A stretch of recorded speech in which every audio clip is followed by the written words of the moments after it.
بسم الله الرحمن الرحيم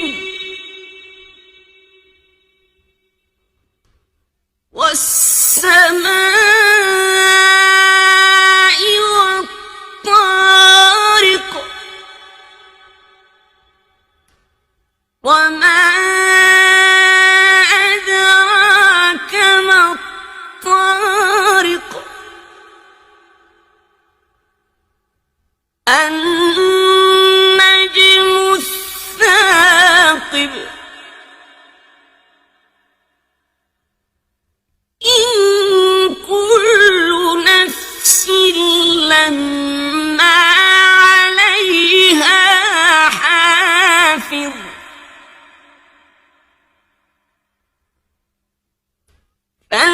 فلينظر الإنسان مما خلق خلق من ماء دافق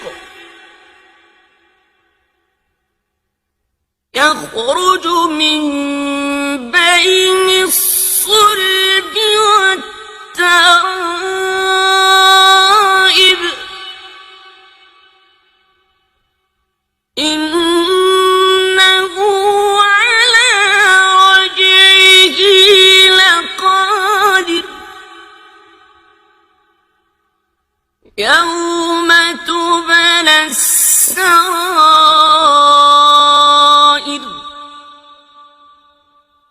فما له من قوة ولا ناصر والسماء ذات الرجع والأرض ذات الصدع إنه لقول فصل وما هو بالهزل إنهم يكيدون كيدا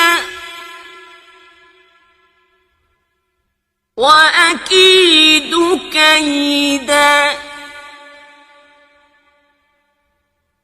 فمهل الكافرين أمهلهم رويدا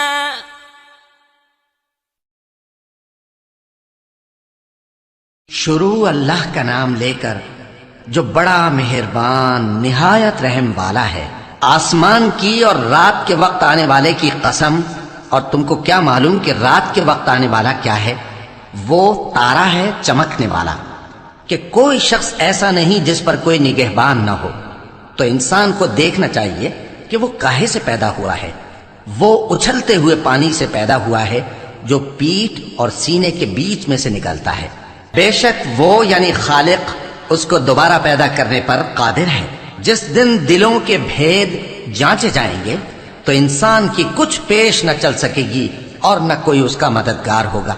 आसमान की कसम जो मैं बरसाता है और जमीन की कसम जो फट जाती है कि ये फैसला कुन कलाम है और ये कोई मजाक नहीं। ये लोग अपनी तदबीरों में लग रहे हैं और मैं अपनी तदबीर कर रहा हूं।